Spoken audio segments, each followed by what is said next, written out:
You do not need to rewatch every episode of The Mandalorian, The Book of Boba Fett, and Ahsoka before The Mandalorian and Grogu. But you do need to understand the state of the galaxy. This movie does not happen in a peaceful era.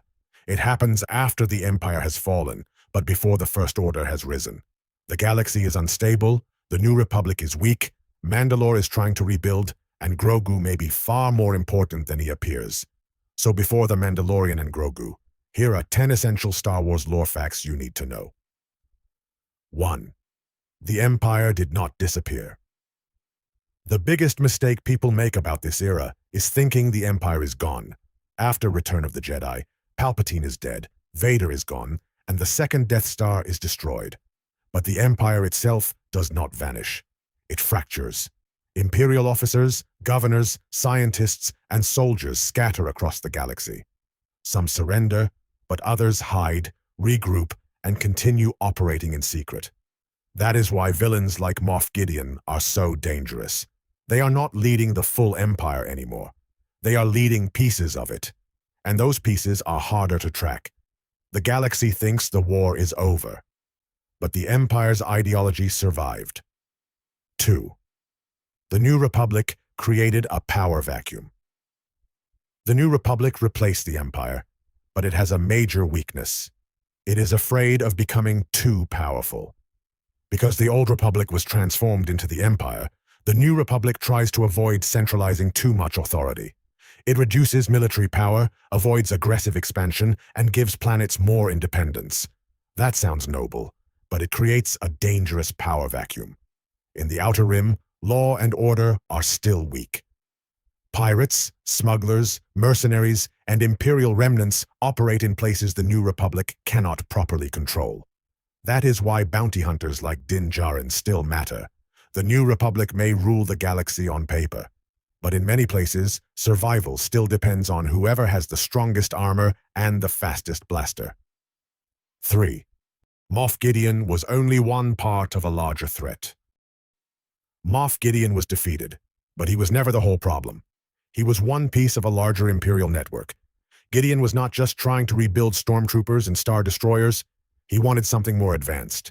He wanted Mandalorian armor, cloning technology, and Force-sensitive abilities.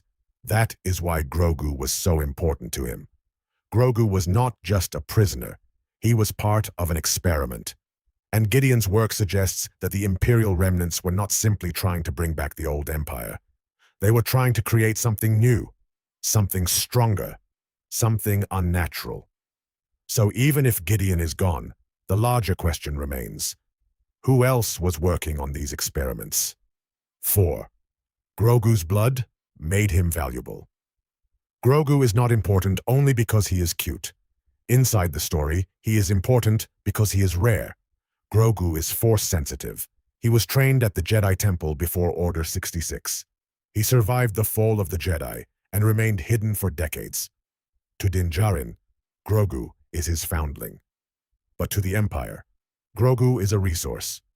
His blood carries a strong connection to the Force, and Imperial scientists want to understand whether that power can be studied, transferred, or recreated. This is one of the darkest parts of The Mandalorian. The Empire is not just hunting Force-sensitive beings anymore. It is trying to engineer the Force itself. 5. Imperial cloning connects this era to Palpatine's return. Cloning has always been important in Star Wars. The clone army helped Palpatine destroy the Jedi and build the Empire.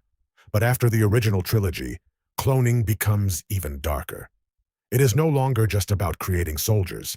It becomes about preserving power. The experiments involving Grogu seem connected to a much larger Imperial obsession, creating bodies, transferring power, and possibly preparing the way for Palpatine's return. By the time of the rise of Skywalker, Palpatine has returned through a combination of Sith secrets, cloning, and unnatural science. The Mandalorian shows us some of the early steps toward that future. Gideon may not have known the full plan, but the pieces were already moving, and Grogu may have been one of the most important pieces. 6. Din Djarin is no longer just a bounty hunter. When we first meet Din Djarin, he is just a bounty hunter. He takes jobs, follows the creed, keeps his helmet on, and avoids emotional attachments. But that version of Din is gone. By this point, Din has become a father, a Mandalorian warrior, an ally of Bo-Katan Kryze, a protector of Grogu, and a fighter against Imperial remnants. He has crossed paths with Jedi, New Republic pilots, bounty hunters, crime lords, and Mandalorian clans. Din is not powerful because he commands armies. He is powerful because he connects different worlds.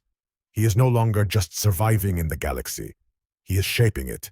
And wherever Din goes, Grogu goes with him. 7. The Mandalorians are still divided. Mandalorian culture is much more complicated than armor and the phrase, "this is the way." For generations, Mandalorians have been divided by clan loyalty, politics, religion, tradition, and civil war. Some Mandalorians remove their helmets. Others, like Din's sect, believe the helmet rule is sacred. Some follow ancient warrior traditions. Others follow political leaders like Bo-Katan Kryze. This is why Mandalore's future is not simple. Even after reclaiming their homeworld, the Mandalorians still have to decide what kind of people they are going to become. Are they warriors, survivors, a nation, a religion, or all of these things at once? That question may shape their role in the galaxy going forward. 8. Mandalore's restoration changes everything. For years, Mandalore was believed to be cursed, poisoned, and dead. But that was not true. The planet can still support life. The mines still exist. The living waters are real. And the mythosaur, one of the oldest symbols of Mandalorian legend, may still be alive beneath the surface. That changes everything. Because Mandalore is not just a planet. It is a symbol. If the Mandalorians rebuild, they could become one of the strongest independent powers in the galaxy.